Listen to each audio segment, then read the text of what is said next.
Three, two, one. Well, hello everyone. Welcome to the episode 7 of Out of Left Field. Jonathan, how do they follow us? We are on social media on X. We are at Outa LF Pod, OUTTALF Pod.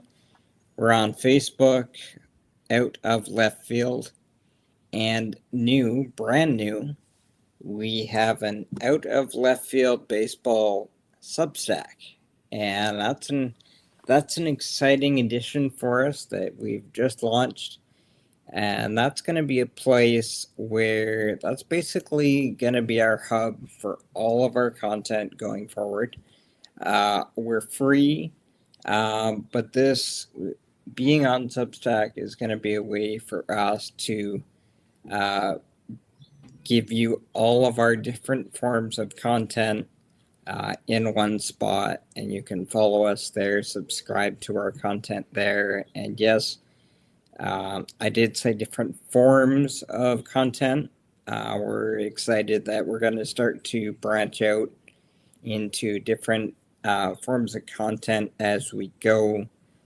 We have a written story up just to introduce ourselves and kind of give you a little bit of our vision of where we want to go with it. So for now it's podcast and web, I think, and written, I think. But we have the capability to do different kinds of things, maybe live episodes as we go, maybe different kind of video elements. But we're really excited that we're going to be our home base, as it were, is going to be Substack. But we're going to post our links and everything still on social media, X, Facebook, and you can find our podcasts still live on YouTube and Spreaker. So, yeah, I think that about covers it. You can patch it up if I missed anything, but the launch of Substack is the exciting thing this week. Yeah, and we're not asking people to pay for anything yet. That may come at a certain point in time, but we're building something. It's like watering grass or watering a plant. You have to have your dirt in, you have to have your seeds, and you just have to continue to maintain it as you go through. So, this is just another element of us working our craft and finding different ways to support us. We will also be having a very special episode coming out, two-parter because of the length of it. Is the sources tell us Jeff Passan, who he interviewed Blue Jays manager John Schneider, Dodgers manager David Roberts about the World Series and some of their thought processes behind it. So we recap that. It sort of becomes a recap of the World Series. And Jonathan, I hope for Blue Jay fans, this gives a little bit of comfort. I would imagine it's going to be tough, but I think that will be something very fascinating to kind of look back on. And even if you're not a Blue Jays fan, if you're just a pure baseball fan, it was just really fascinating to hear both of these managers talk about their thought process of the World Series and some of the things that went on. And I think it's a good learning opportunity. Oh, absolutely, yeah. Blue Jays fans might be a little hesitant to look under those scars. I was kind of that way a little bit, but a lot of really fascinating behind the curtain information and explanations of things that went on. And it was a lot of fun too. So, yeah, Blue Jays fans, I think will, despite the ending, it was a great experience to live through, despite the fact that it ended the wrong way. But I think Blue Jays fans will really appreciate this still, and as will all baseball fans, because I think pretty much everyone agrees that's one of the one of, or maybe the best World Series that we remember being played. Yeah, for sure. Well, let's get into it, and we do have to start with some sad news this week. Yankees legend John Sterling passed away on Monday, and that was not his real name. He was born John Sloss on July 4th, 1938. He began his base broadcasting career in Baltimore.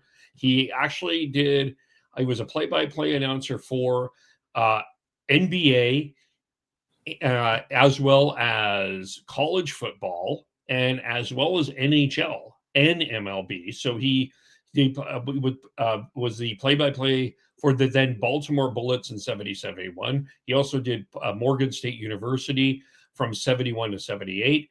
He was a talk show host with WMCA back in 1971. That's where he started. He served as the radio voice for the World Hockey Association's New York Raiders, World Football League's New York Stars, and the New York Islanders when he was paired with Bob Lawrence, and the New York/New Jersey Nets, where he was paired mainly with Mike DiTomaso, and he was also pregame host with the Yankees with Mal Allen on WMCA and WINS radio, and then he actually also spent some time in Atlanta. He was a broadcaster for the Atlanta Hawks from 81 to 89 and the Atlanta Braves in 82 to 87 before he joined the New York Yankees and in 1989 right up to 2024. He worked with Jay Johnstone, Joe Angel, Michael Kay, Charlie Steiner, who's now with the Dodgers. Michael Kay, of course, played the current TV voice of the Yankees, and the radio voice, or one of the radio voices for the Yankees, Susan Waldman. 5,060 consecutive games he called. He took 4 games off from July 4th to July 7th of 2019. It included all games of Derek Jeter, and he worked a reduced schedule starting in 2022, pardon me. He did road trips to Fenway Park, Citi Field, and Oriole Park at Camden Yards. Kind of how sort of Vin Scully-ish a little bit. A fun thing that happened in 2018 is Sterling and Joe Castagnoli of the Boston Red Sox switched. So Sterling called on Boston Red Sox radio, Castagnoli called on Yankees radio, and then Sterling called the first MLB games played in Europe in June 29th, 30th. He renounced his retirement on April 15, 2024, just tired of traveling. This was the end. I think it's fair to say that he is part of the Mount Rushmore of broadcasters, probably with Vin Scully, probably Jack Buck, and then you can discuss the fourth. But he was known for his rhymes and his Jagerian home runs or his Jeterian plays. Yankees fans lost a legend, and baseball lost a legend this week, and I think it was important to start there. Yeah, and you mentioned the parallels to Vin Scully, and yeah, definitely.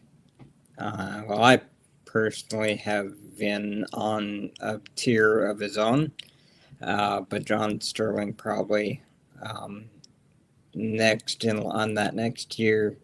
But yeah, probably couldn't be much more different in terms of style of game call. John Sterling with the Yankees win calls and the tailored home run calls. But when you work that long for the New York Yankees, when you brought up the name Vin, the biggest high for me is they both worked through the era where broadcasters, and especially radio broadcasters, were an extension of the team to the audience and became part of the team to the audience. And so he's, for a lot of Yankees fans, he is a Yankee.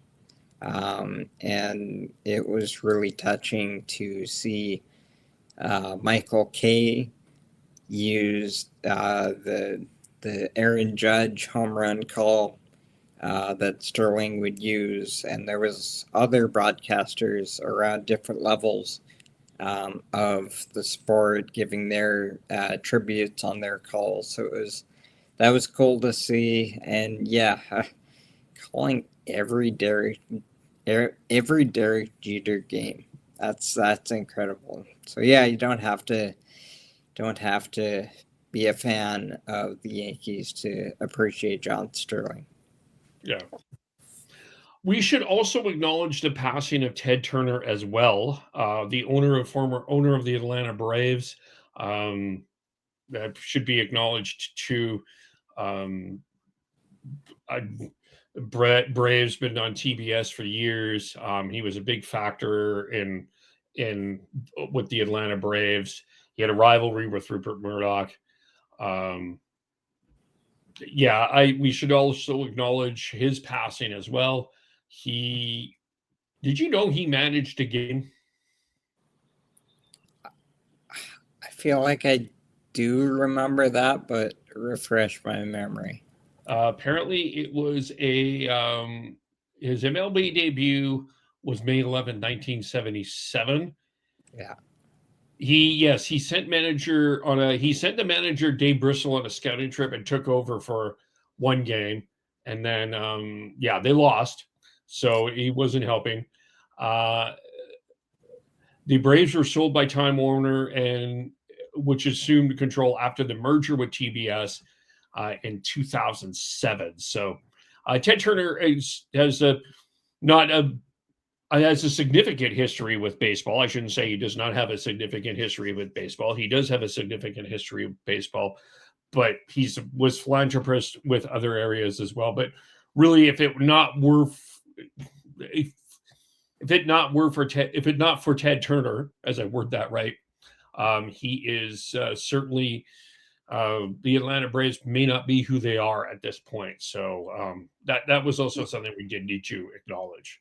Yeah, for sure. And I actually this week I was watching a hockey show, and I heard John Shannon, who worked on Hockey Night in Canada for a long time, talking about Ted Turner, and he's got his fingerprints all over the media industry. But, it's not natural for Canadians to be Atlanta Braves fans, but John Shannon brought up that he was brought up in Oliver, BC, and thanks to the TBS Superstation, he could get all the Atlanta Braves games coming up, and so that was, I have kind of a similar experience with the WGN partnership with the Chicago Cubs. At the time I was coming up, I was growing up in Calgary. I could get all the Chicago Cubs games with Len Casper. So that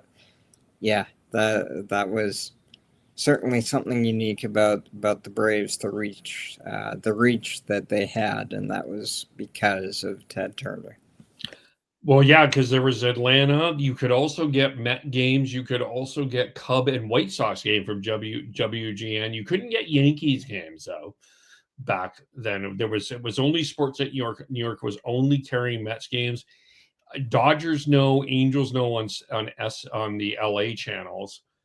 You used to be able to get all of those. It was kind of like your current Sportsnet now, but it was just a broader scope. So, certainly Turner, baseball, CNN, just an enormous legacy. So two rest in peace acknowledgments to start. Let's start with the Blue Jays, Jonathan. They had a. When was the last time they played in Tropicana Field? Before. I don't have the date for you, but it was they were the last series at the end of the 2024 season. So it would have been late September of 24. So yeah, a little while. Yeah, and Blue Jays fans are all too well aware of how things don't usually go very well at the Trop, and it's been a hiatus of a little over a year, and it didn't help. They had kind of found their legs again.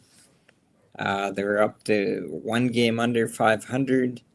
They lost their last game before heading to Tampa and then got swept in 3 games by the Rays. So they are, and I got this from Jay's Journal. They are, where is it here? 52 and 104, the Blue Jays record since 2008 at Tropicana Field in Tampa Bay, hitting a cumulative 225 since 2008 as a team in Tampa Bay. That's not good against a division rival. And again, those stats were from Jay's Journal. So yeah, another 4-game losing streak for the Jays, 16 and 21, 9.5 back of the Yankees, 8.5 back of the Rays. It's not panic time yet, but it's less early than it was a week ago, and it's starting to get a little uncomfortable.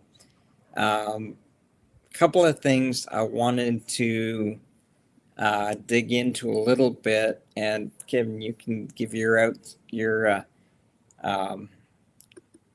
impartial opinions on this if you want to. But I heard on Blair and Barker on Sportsnet, David Popkins, the hitting coach of the Blue Jays, was on, and they were asking him about Vladimir Guerrero Jr. And his power outage, and that's been a major point of frustration for Blue Jays fans. They are, 37 games in. Vladimir Guerrero Jr. has 2 home runs. Up until a few days ago, he was leading baseball in batting average, so he's getting his hits, but 2 home runs and 15 RBIs, just not the production that's expected of him. But when Popkins was talking, he said, he gave a quote saying that Vlad likes to collect his hits early and add power later. That's something that we've seen. Last year he hit 23 home runs and had a very similar power start to last year. So I guess we can't be surprised, but it's just frustrating for a lot of people who saw the 8 home runs in 18 playoff games last year, the 5 home runs at the World Baseball Classic, and then he goes back to hitting singles for a month. And it might be who he is, so maybe we can't judge him. Maybe this is who he is, but it doesn't fit the need of this team. And it doesn't fit what this lineup needs from him. He can't be tied for 6th on the Blue Jays in home runs on pace, and now this will pick up. But he's on pace for 9 home runs and 70 RBIs. The Blue Jays aren't gonna make the playoffs with that. So, is it unfair that they can't have him going too much longer as this guy who just likes to get hits. Yeah, but they don't have enough around him. They need him to be the aircraft carrier. Springer is hitting leadoff. He's old man Springer at this point, and he's gone through a bunch of injuries the last couple of years, so you can't really bank on him. Addison Barger's been out most of the year, and he hadn't even really cemented an everyday role just yet. Huge power potential, but hasn't cemented his place yet. And it brings me to the one huge bright spot that the lineup does have, and maybe it's going to have to be a 1-2 in terms of the power department with Vlad and Kazuma Okamoto. He has been a lot of fun to watch the last couple of weeks. Got off to a slow start, coming over from Japan his rookie year in the big leagues. As I just pulled the Blue Jays stats up as I talk here, he has himself on pace for a 40 home run season. He's got 10 home runs and 23 RBIs. Got the average up to 246 now. He's been scorching, hitting a lot of his home runs to the big part of the field. So he's got big time pop, and they're going to need Okamoto to keep doing something similar to that. And it put kind of a fun thought in my head. So I did a little bit of looking back on Japanese hitters in their rookie years in the major leagues. And a couple of them are very different players, of course. 2001, Ichiro, 242 hits, 56 steals. Of course, 2018 with the Angels, Shohei Ohtani, 22 home runs, 10 starts as a pitcher, and he was the first player ever with 20 home runs, and 10 steals, and 10 starts as a pitcher. And maybe the closest comp in terms of style of player, 2003 Hideki Matsui with the Yankees, 16 home runs and 106 RBIs. So in terms of the depth of power and production that the Blue Jays do or don't have, they're probably going to require something north of the production of Hideki Matsui in terms of, they might be asking Okamoto for 30 home runs this year, which it looks like he could do. But a couple of, one name on that list, Kevin, Ichiro, my first, of course, Mariners legend. My first big league game in person was in July of 2001. So my first big league game was at Safeco Field. Ichiro was in the lineup. What are your recollections of the Ichiro experience as a Mariners fan? He was, he second, maybe it's the amazing thing about Ichiro that people don't realize is he could hit for power. He just didn't want to. He was just this contact guy. He was kind of the new Wade Boggs. He was just able to hit. He was able to flag down base, run down first. It was like it. He's not Ken Griffey, but he was just such an amazing. It was just so ridiculous how easy he made it look so easy just hitting the baseball. Like, um, yeah, he was really excited. And then you to get him in the outfield and right field, he was phenomenal there as well. Like, he was just an unbelievable. And at the time of 2001, they lost Griffey. They lost A-Rod to the big contract to the Texas Rangers. So, and then this was the year that the Mariners set the wins record in the MLB. Uh, that was a really exciting team that had a really, of course, they ran into the Yankees in the playoffs and they couldn't beat them at the time. Unfortunately, that's just the heartbreaker. But that was just an incredible lineup, and he was just, yeah, he was such a complete hitter.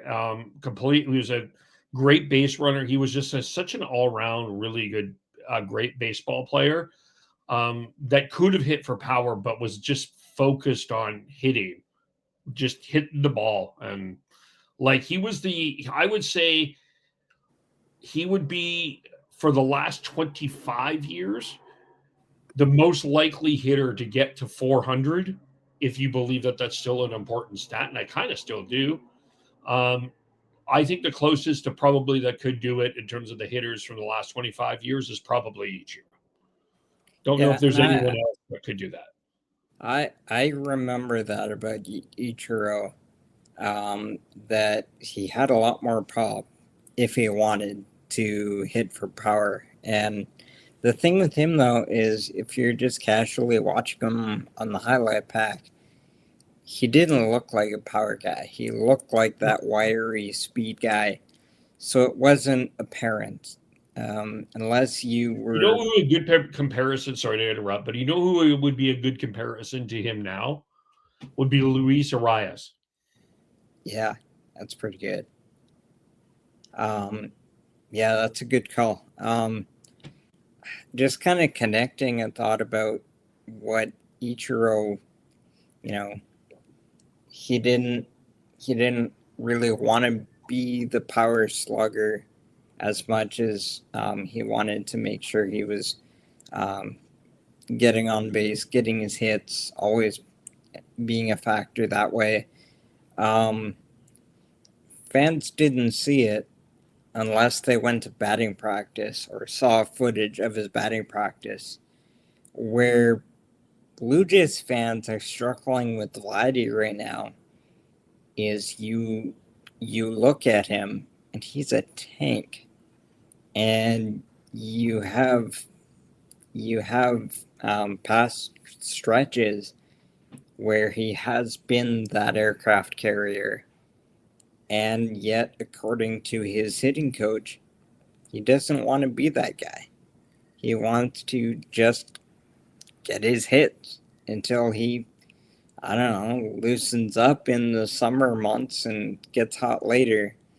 I think that's where the disconnect comes with Blue Jays fans, is they look at what he's done in shorter stretches and they just look at the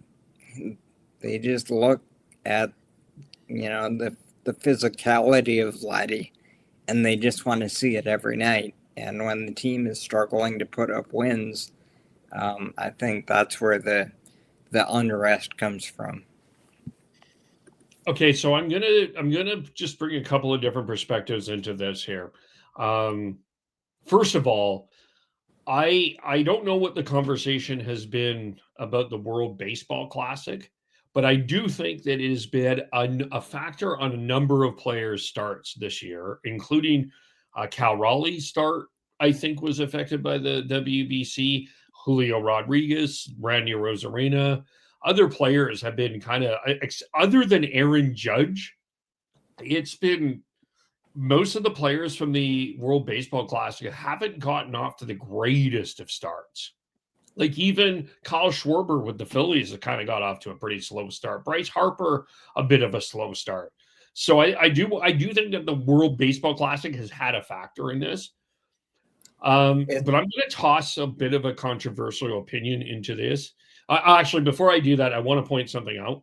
I want to point out two things with Vladdy. His dad was the same way. Well, not necessarily the same way, but he could hit for power. He was a tank. I mean, but he got his stuff done in bunches. It wasn't this consistent thing. I don't always remember. Don't remember his dad.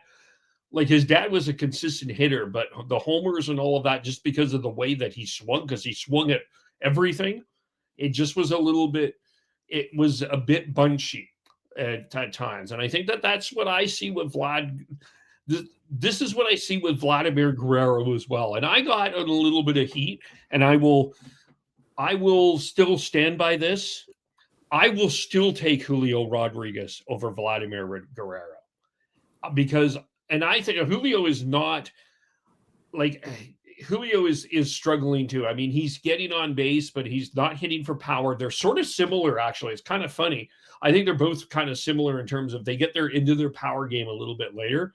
But I do think the WBC has an impact on all of that. But I feel like I think that Julio, you could probably make the same, but I don't always feel that Vladdy has been a consistent guy. I mean, he got really hot during the playoffs last year. No question about it. Like that was an amazing, like he was a presence at the plate every time he came to the plate last year in the playoffs. But he had 84 runs batted in last year in the regular season.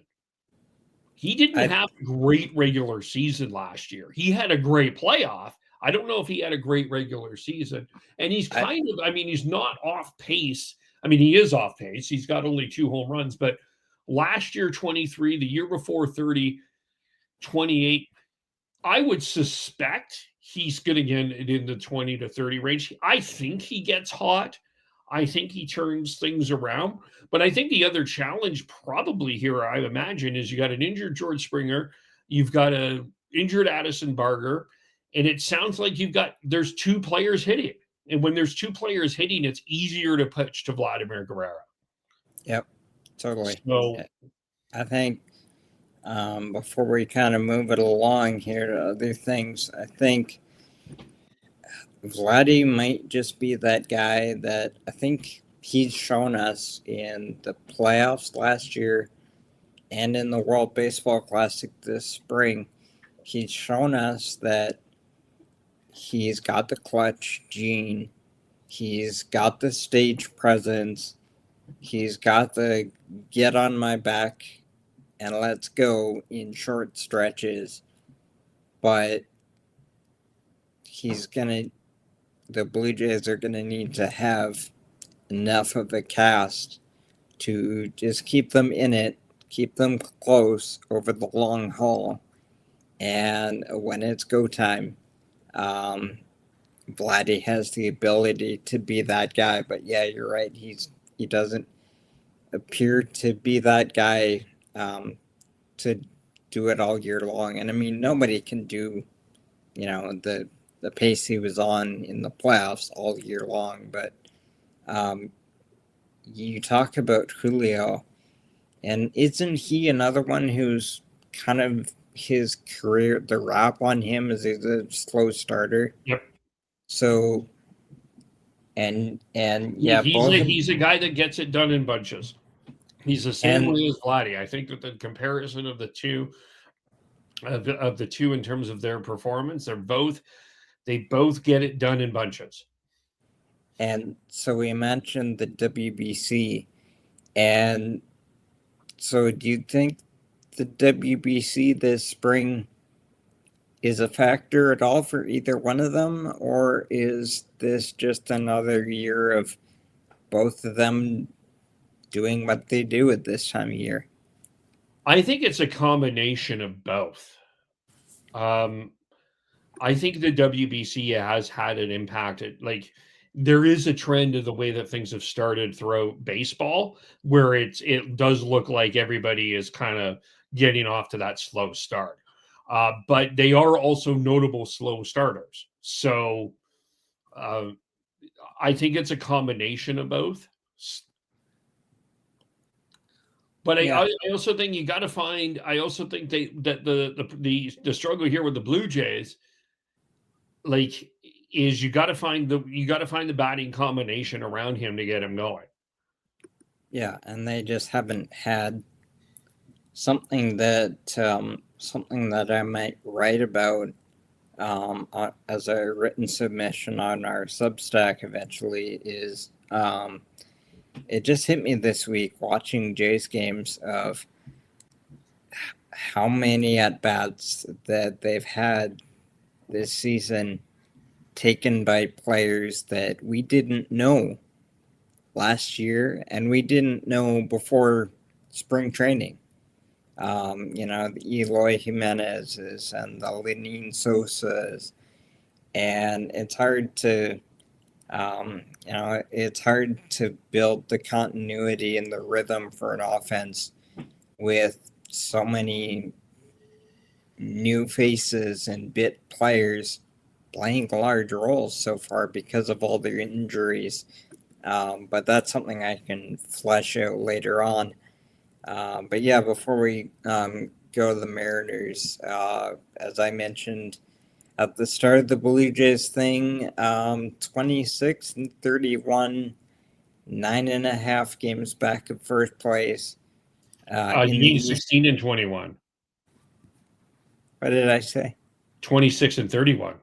You were 10 games that you're in the future. Man, that's not good. Yeah. Oh boy, thanks.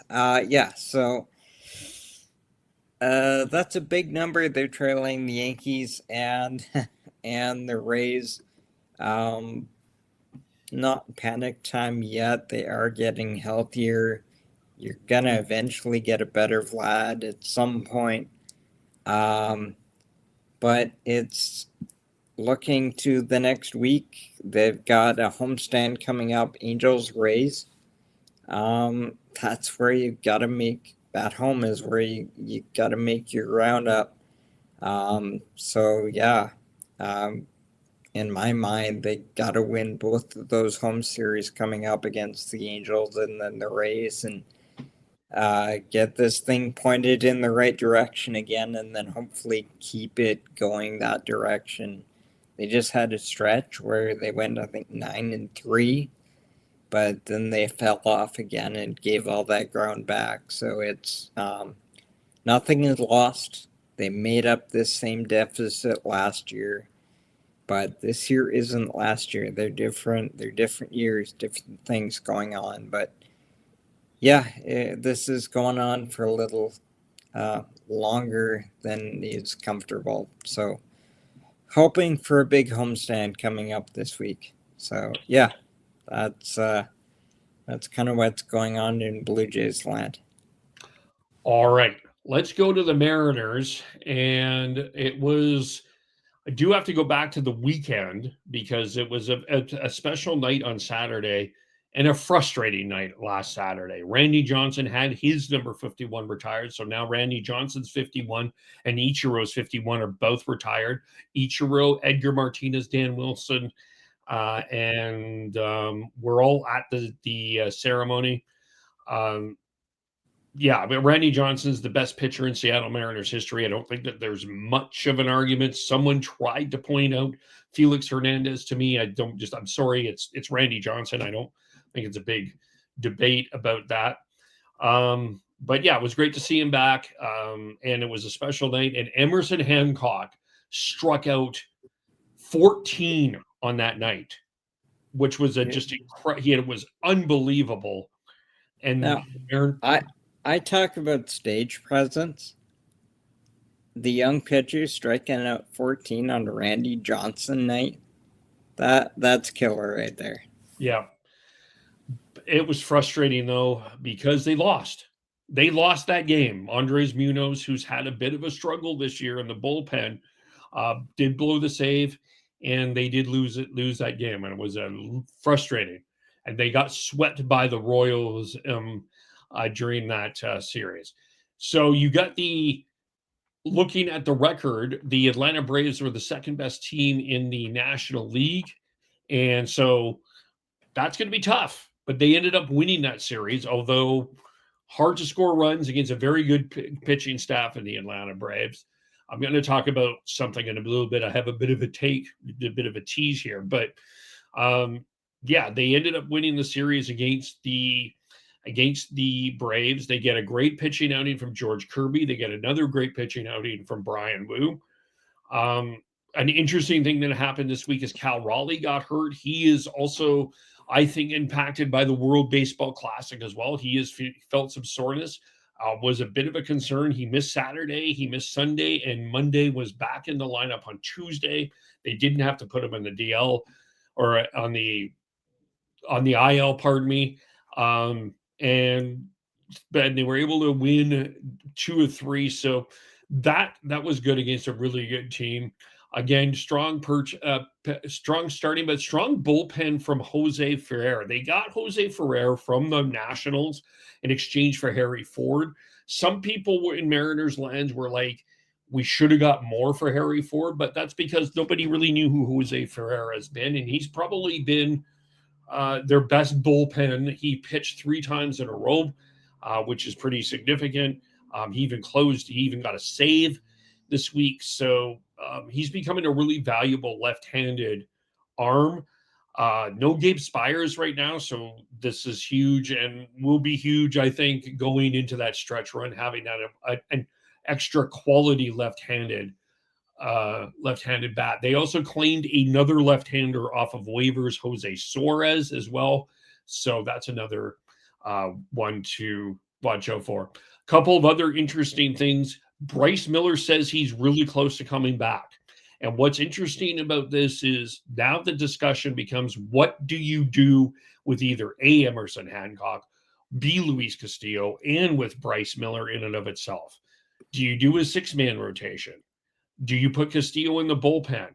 Do you put him on the air quotes, the IL for one now? It's going to be really fascinating to see what happens here. But so that's one thing to watch. And Brendan Donovan is expected to come back this at some point during just road trip. They play the White Sox on the weekend. They play the Astros on the early next week. Key addition. They have missed him. They have missed that left-handed bat in the lineup. It just makes that lineup go round and round and round.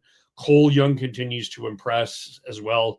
So that's kind of where we're at with the Mariners. They sit at 18 and 20. They are in the second wild card position.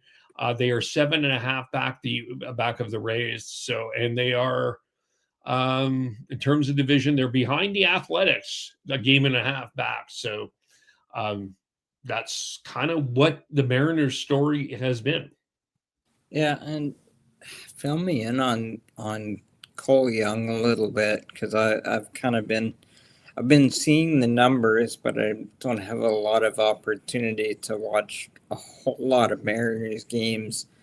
But that seems the numbers he's putting up are really impressive. And you talk about Brendan Donovan coming back, and you put a guy like Young with a bat like Donovan in the same lineup every night. And to you, does that give them, that would seem to give them a pretty gritty look to their lineup with tough ABs, long at bats, on base guys. I would think you put those two in a lineup, and it's a pretty tough lineup to face, isn't it? Yes, offensively it should be. You got Brendan Donovan. I mean, then you go through Cal, Julio, Randy Rosarena, and Josh Naylor as kind of your pop. Luke Raley has provided some pop, and then you got Cole Young, and there's some discussion about putting Young in the leadoff spot. I don't think that it's too early to do that. He's hit 276. He's got 3 homers, 20 RBIs. He went 3 for 4 on Wednesday against the Braves.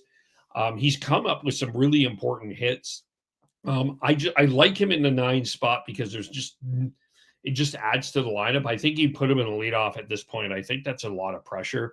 And then you also got J.P. Crawford, who's hit a little bit for pop as well. He's been in the leadoff spot since Donovan has been gone. So it just adds a little bit of different elements to that lineup. I forgot one thing. Defensively, they are struggling. They came into this week last in outs above a replace about outs above expected. So that's a bit of it's been a bit of a concern. Their defensive play is a little bit of a concern, and their base running has also been a little bit of a concern as well. So there is some things to worry about. It's not rosy on in the Emerald City, but it's they're in a wild card spot. They're not over 500 there, but they are in a division where nobody is over 500. And that's not true. Oakland's over 500. Only one team is over 500. So, Yeah, and it's what, go ahead. You're talking about the standings, and as of recording this on Thursday, I believe there's now 4 teams over 500 in the American League, but that number, as of a couple of days ago, was 2. Yeah, That was remarkable to see that more than a month into the season, and there being 2 teams over 500 this deep in. This deep in. Yeah, it feels like everybody is kind of bunched up here. The 2 teams that I think are I think are the 2 teams I think are in big trouble are Boston and Houston. We'll get into Houston in a little bit, but I think everybody else. I mean, the White Sox. I'm interested in the White Sox. I'm interested in seeing Murakami. He's got like 13 home runs this year, I believe. That he's been kind of a bright spot in Chicago. So I'm excited to see that here. Murakami. Sorry, I think I said a different name. It's Murakami, but he's got 14 homers already this year. So he's provided us a bit of excitement in Chicago, a team that desperately needs some excitement. So that will be interesting. And then Houston, yeah. And just one other thing that kind of clicked in my brain when you're talking about Ferrer in the bullpen, and it kind of being the perception of him coming in maybe not being that high, and it gives me memories of the Blue Jays trading away Kevin Biggio and getting Braden Fisher back. And last year, and now especially this year, Braden Fisher's turned into an really big arm for the Blue Jays, really important arm for the Blue Jays pen. And at the time, he was a nobody coming in for a guy that didn't really pan out, but had, of course, Kevin Biggio had some hopes. And then even last year at the deadline, Jays fans were hoping that the team would go completely all in at the deadline and make some sexy additions. And even Louis Varland, when they brought him in just under the deadline, a lot of people were underwhelmed at bringing in Louis Varland as your bullpen upgrade last year at the deadline. Wasn't he in that trade for Ty France too? Was that the trade? Yeah, he was with France. And I think once he got here and once he got to the Jays and people could watch him all the time, I think people realized that that was a big arm they brought in, and they just needed to lock him into his role. He was a sometimes starter, sometimes reliever with the Twins, but now he's locked into a back end role, and high 90s. They gave him 4 straight save appearances. After they took Hoffman out of the role, he looked amazing. So yeah, similarities in when you bring in bullpen arms, the early perceptions can often be misleading.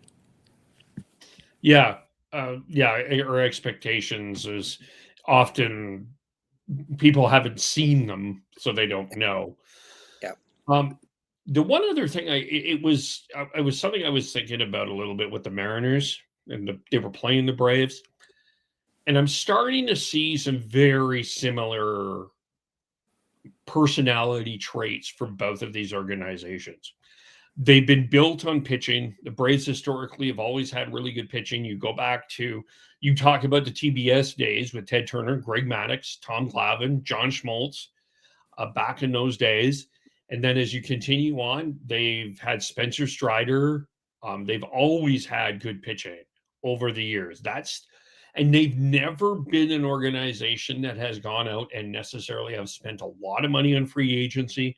They've been a draft and develop team. Ronald Acuna, Ozzie Albies, Chipper Jones, Andrew Jones. I'm just going down the list of all of these players that were just complete players. Austin Riley. They've just always been able to find these guys and just build for a lack of a better word, the Braves brand it's just consistency. And I'm starting to see the Mariners. I hope the Mariners take that route, because I really think that is a great model and they're starting to do that with pitching. I mean, now you're in a situation where they don't have the mega star as a number one guy, but I think Bryce Wu is one of the best pitchers in baseball. You've got George Kirby. You've got Logan Gilbert, who's fighting it, but still doing well. Bryce Miller's coming back. Luis Castillo, like you're Emerson Hancock, Cade Anderson. Let's not forget him. They're building their team around they're building their identity around pitching, which is their park. And it's interesting to kind of watch this team sort of embrace this. Like, look, the Dodgers and the Yankees, and there's all of these teams, they're going to be throwing money hand over fist after Kyle Tucker's. What you need to do, what the Mariners are going to do, you can't spend with what the Dodgers or even the Blue Jays can do. But what you can do is you can draft and you can develop and build your identity and continue to develop players. You're going to be fine. Yeah.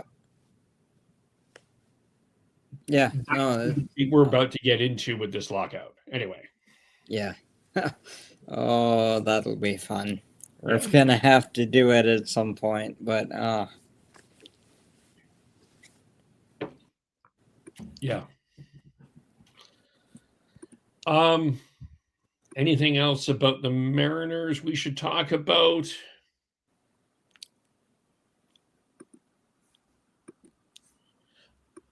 So we'll go through the quick standings here in the American League. The division leaders in the West are the Athletics. The East, the Yankees have the best record in the AL, and the Cleveland Guardians. The wild card teams in the AL are the Tampa Bay Rays, Seattle Mariners, and Detroit Tigers.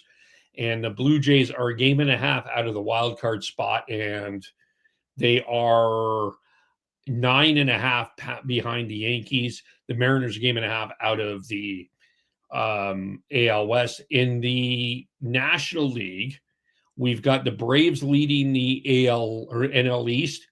Then you've got the Chicago Cubs leading the NL Central. All 5 teams over 500. And the Dodgers are leading the NL West, but the Atlanta Braves and the Chicago Cubs have both passed the Dodgers for the best record in the NL. Your wild card teams in the NL are San Diego, St. Louis, and Pittsburgh, with Milwaukee at half a game back. So that's the NL story. We'll just quickly a couple of MLB other news before we get to the Canadian part. Carlos Correa is done for the year. He injured his ankle this week, and the Houston Astros are a mash unit right now. Jeremy Pena is out. I believe they've got pitching out. I mean, Jordan Alvarez is having an amazing year, but they are the broken Houston Astros right now.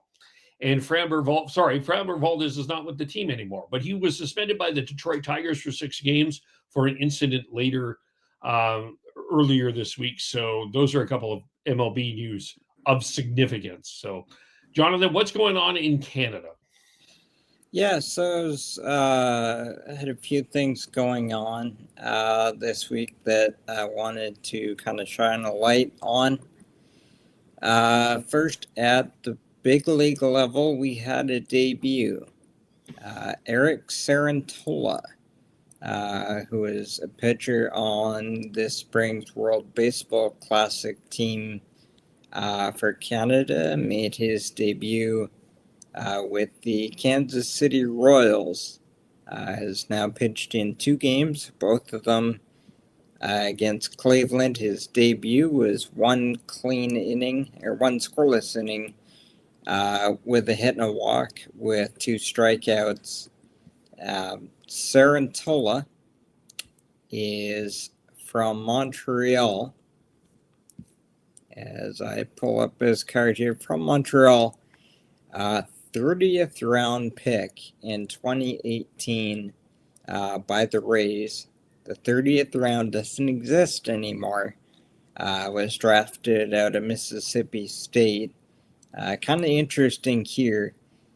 He went in high school. He played for the Great Lakes Canadians program, high school program, and their head coach is Adam Stern.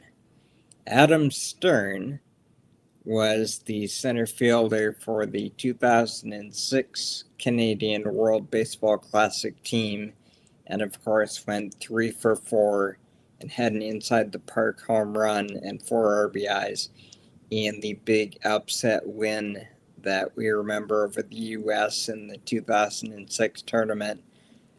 So congrats to Great Lakes Canadians alumni Eric Cerantola on his big league debut. Another chance for Jordan Romano, the former Blue Jays All-Star closer, was DFA'd by the Angels and signed a minor league deal with the Colorado Rockies, so he's in the minor leagues right now. Hopefully see him at Coors Field soon. And something that we've brought up before, but as this episode will drop on Friday morning, so tonight when you're listening to this or watching this tonight, the Ottawa Titans of the Frontier League, which is a major league partner league, will play their sold-out home opener. There'll be 10,278 people at Ottawa Stadium, and the Titans' X account told us that will be the first sellout of Ottawa Stadium since the 2002 AAA Ottawa Lynx, who were with the Montreal Expos. So that got me to thinking, who was with those Ottawa Lynx in 2002? Their manager, Tim Lieber, who has gone on to a major league coaching career, was a base coach with the Blue Jays for a while, including their 15 and 16 playoff teams.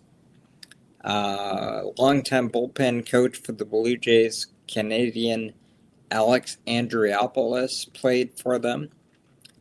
Former big league outfielder Indy Chavez was in Ottawa that year. Longtime Blue Jays reliever Scott Downs played for Ottawa that year and got some time with the Expos. We remember Carl Pavano, who pitched in the World Series for the Marlins. So some interesting names on that 02 Ottawa Lynx team, who finished 80 and 61, third in the International League North that year. So yeah, congrats to the Titans. They were 51 and 45 last year, third in the Atlantic Division, which was won by the Quebec Capitals. Another opening day sellout in Ontario is the Welland Jackfish of the Canadian Baseball League, the newly renamed Canadian Baseball League, their first season with the new format after being the Intercounty Baseball League for a long time. They have gone fully professional and rebranding as the Canadian Baseball League. They have sold out Welland Stadium for their upcoming opening day. 3,375 is the listed capacity in Welland. That park is the former home to the Welland Pirates. That was in 89 to 1994 in the Single A New York Penn League.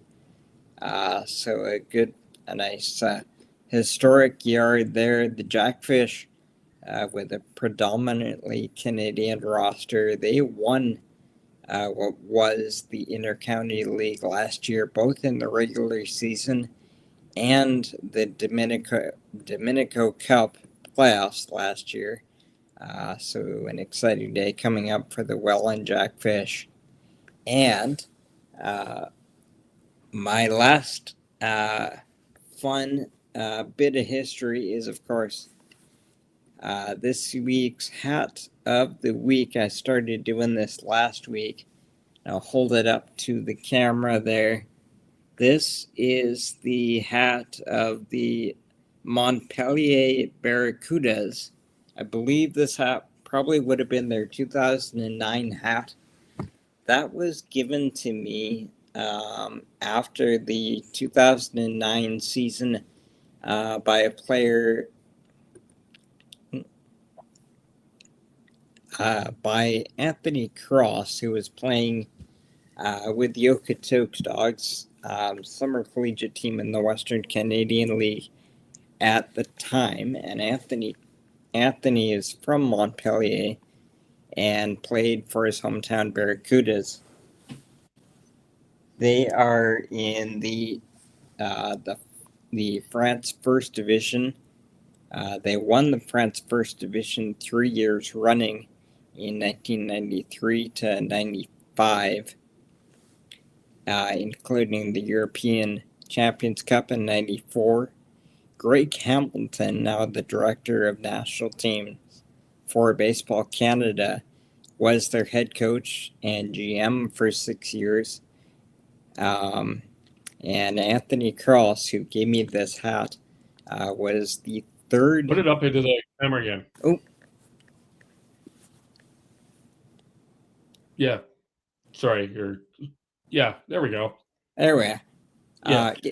So Anthony, who gave me this hat, we were together at Okotoks and won a couple of rings with the Dogs in Summer League. He actually got his number retired by the Barracudas, wore 55 with them. He was the third ever France-born player to play professionally in North America. He went for Okotoks, and then in 2010 he played for the Quebec Capitals before going back to France.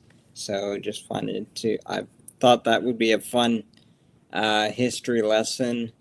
A bunch of Canadian baseball ties in Montpellier.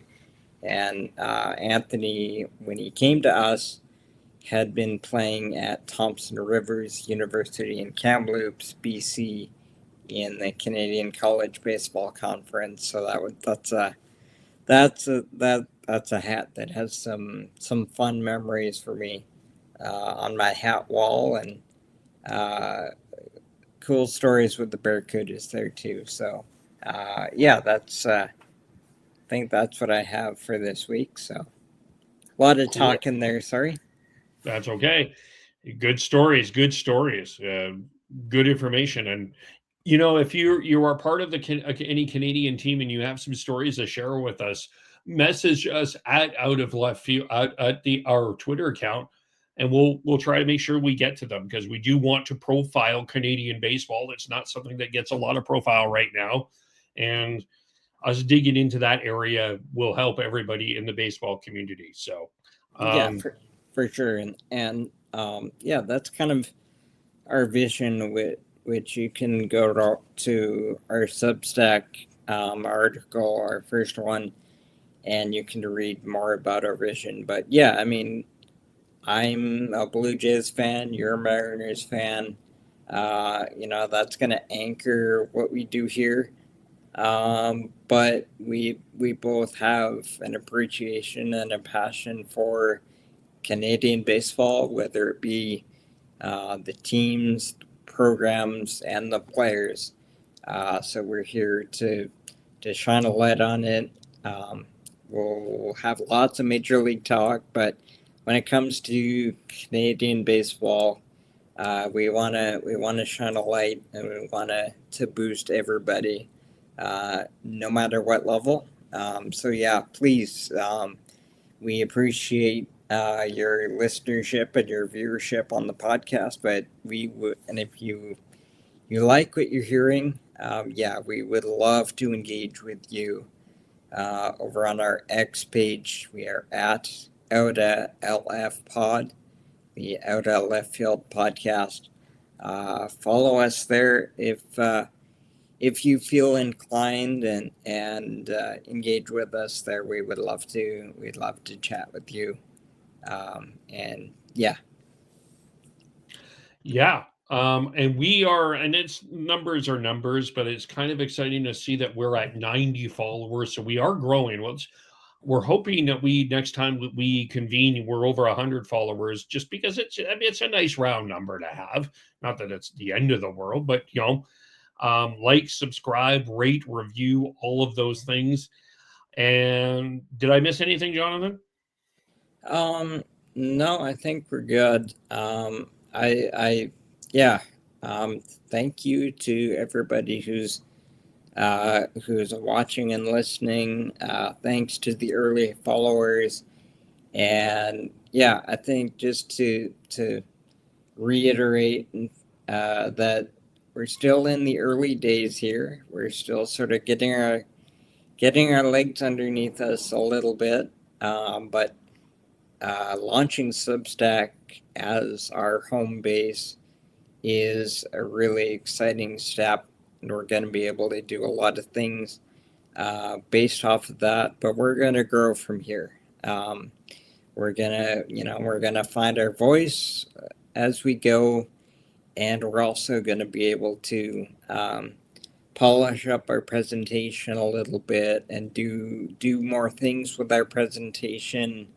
And so we appreciate everybody's attention and support, and you can be sure that we're gonna grow from here, and a lot of better and bigger things are ahead. So we'd love you to come along with us.